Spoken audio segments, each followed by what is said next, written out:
entertaining talking sports.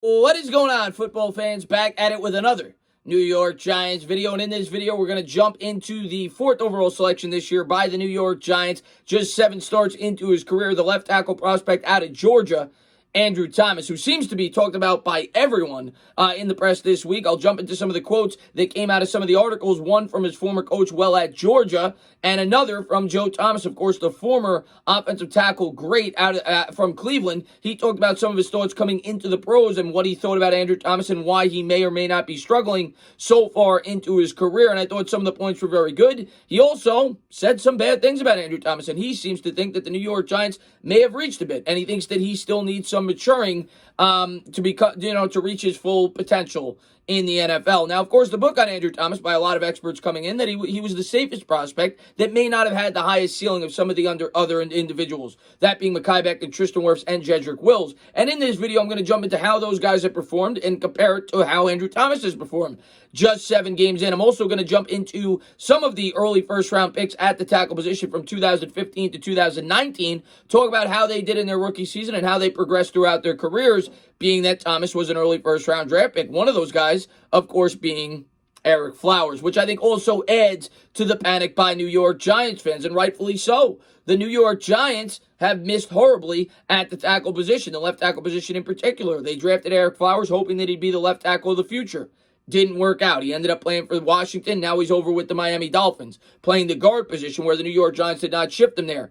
They also went out there and they drafted Nate Solder. Now, one thing I'll say about Solder in his first year with the New York Giants, I think he surrendered 7 sacks over the first half of the season. In the second half, he got much better, and hopefully we see that with Andrew Thomas. I believe that Solder, when he got accustomed to the new offensive line, actually only surrendered 1 sack in his first year with the New York Giants over the last 8 games. I'll jump into some of the numbers for Andrew Thomas. So far this year, it's been downright pathetic. He surrendered 6 sacks through his first 7 contests in the NFL, and I'll put that in context with some of those other offensive tackles that I talked about. He also has surrendered 37 2B pressures, and he has a PFF grade of 58. The one good thing you could point to with Thomas, and maybe why his grade isn't even lower, is the fact that he has not committed 1 penalty in 401 snaps, so he's definitely shown some discipline there, and he's far better than his counterparts that were drafted in this draft in that one specific area. What I've seen from Thomas on film, and what a lot of people have said, is that he gets beat on stunts a lot, and I see that every game. It seems like whenever they cross, Thomas doesn't know what he's doing. His former offensive line coach, well, at Georgia, went on to say that he looks like a completely different offensive lineman, and some of it may have to do with, he thinks, the fact that maybe the Giants are teaching him new techniques, or maybe he forgot what he did while he was at Georgia. I'll talk about, one thing I will say is the limited offseason didn't help, and Joe Thomas went on to talk about that, but you could say the same thing about the other offensive linemen that were drafted in the first round also to the Jets and, the Browns and everywhere else that those other 3 individuals went to. Tristan Wirfs with the Bucs. So that is not that's not a credible excuse when you see how the other players are performing.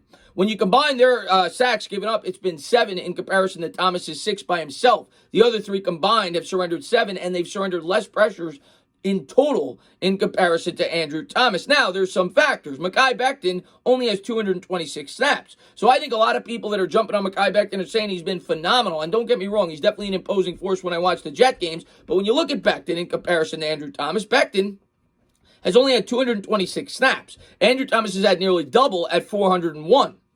Thomas has surrendered 6 sacks.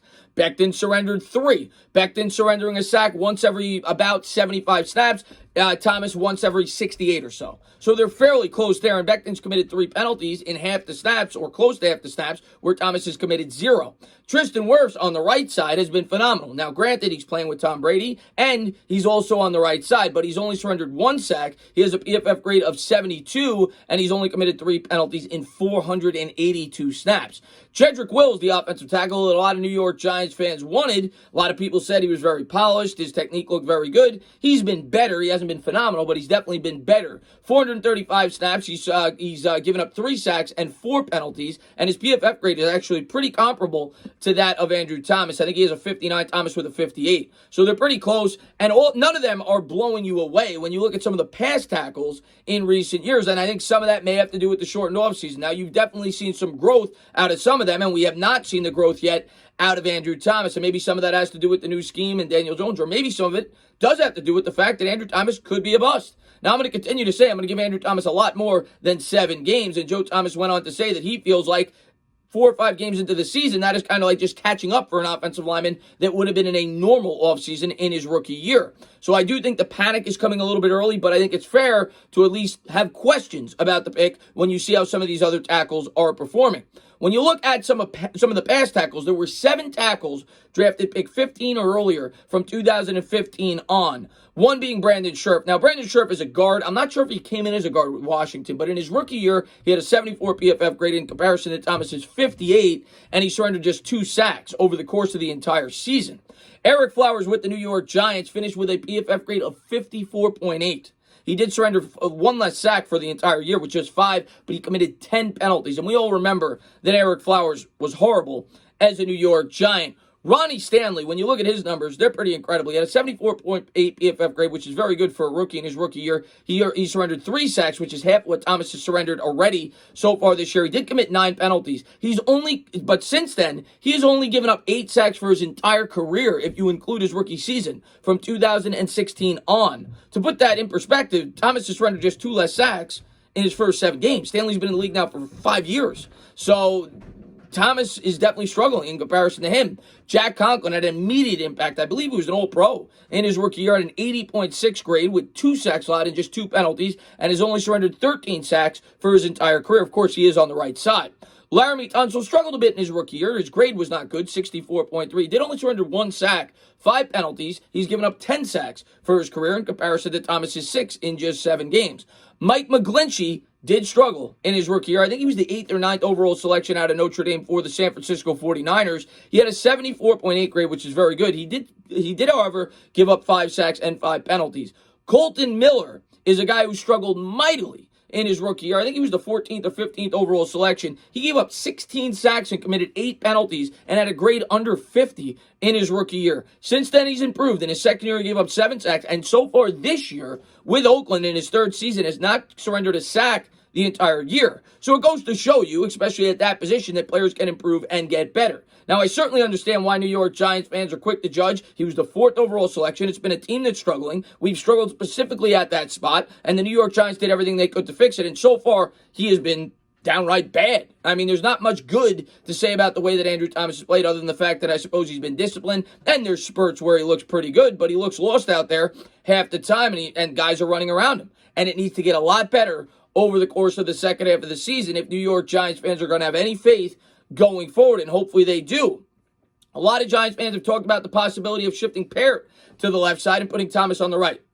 My answer to that is if that's what Joe Judge and the coaching staff feels is what's best for the growth of Thomas and this offensive line, go ahead and do it.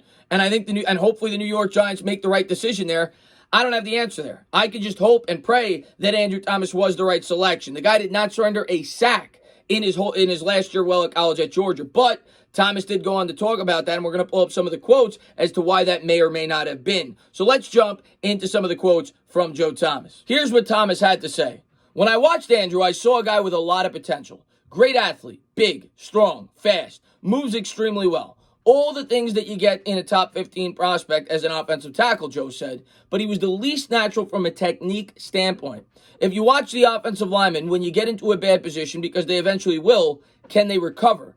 That was the big thing that concerned me with Andrew. Joe Thomas, of course, a former, one of the greatest offensive tackles that's ever played of the Cleveland Browns, and this was his analyzation on Andrew Thomas. He said that he thought he was the worst from a technique standpoint coming in, and we heard time and time again that Jedrick Wills might have been the most advanced. He gets his shoulder pads way out of his toes a lot, Joe Thomas said. You see him bending at his waist. He's got to learn to be an ankle and knee breaker, which takes time. He leaned on guys a lot. You could see the quickness in his feet, but he wasn't natural in reacting to the defense. You get away with a lot of that playing in college when you're a bigger, stronger, and more athletic version of the guy you're going against. And, of course, Andrew Thomas had a ton of success well at Georgia. I don't think he surrendered a sack or a hit, if I'm not mistaken, his entire junior year well playing at Georgia. And then later, Joe Thomas went on to say just this. It's the position that takes the most drill and practice with contact when talking about the shortened offseason for Thomas and all these rookies. Joe Thomas said, as a rookie, I learned so much in that OTAs and minicamp period. They lost all of that. The number of good reps Andrew has had up until this point is probably equivalent to where I was about the 10th OTA or minicamp after I got drafted.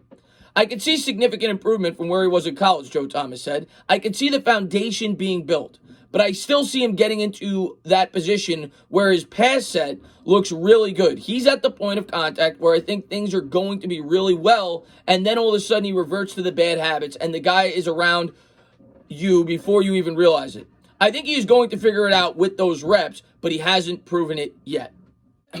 So there you have it. Joe Thomas went on to say that he thought going in, Andrew Thomas was the worst in terms of technique of the 4 tackle prospects. He still thought he was worthy of a top 15 overall selection. Of course, it was a very strong tackle class coming in, but he thinks he has a lot to work on. Even though Thomas has played as poorly as he has, Joe Thomas went on to say he feels like the technique has actually improved, and he's struggling doing, at least in somewhat, it's some part of it, due to the fact that there was a limited offseason. So we'll have to see if Andrew Thomas continues to grow. All I can say to you is, at least from my perspective as a New York Giant fan, what other choice do I have? I have to wait to see this season play out before I can even start to hint and tell you guys that Andrew Thomas is going to be a complete bust. You look at a guy like Colton Miller, who I said, granted he was a 15th overall selection, not 4th, so the expectations were not quite as high. He surrendered 16 sacks in his rookie year. He's only surrendered 7 since, and he surrendered 0 so far this year in his 3rd season. Some of it may have to do with the unfamiliarity of the offense overall from guys like Daniel Jones and the players on the offense, but a lot of it definitely has to do with Andrew Thomas. The stunts, there's no excuses. He's getting clean. The players are beating him clean off the side. He's got to get better. He has to improve. And if we miss on that pick, that is going to set the New York Giants back a long way. So we better hope and pray that that is not the case. And in the end, I don't think it will be. I'm not going to tell you Andrew Thomas is going to be a superstar. Never said it. I thought he was going to be a good pro. I still think that. I think he's going through growing pains, and I hope he gets better. But you guys have every right now to question the pick, and you have every right to start to at least have some doubts. And until such time he starts to improve, you have every right to continue those doubts. Hopefully Andrew Thomas gets better this week, and hopefully he progresses going forward. Whether or not he's going to be playing on the right or the left, I don't have the answer there. That's up to Mark Colombo, and that's up to Joe Judge. As always, guys, if you liked what you watched, please subscribe. Drop a comment. Maybe give me a little thumbs up. Cheers.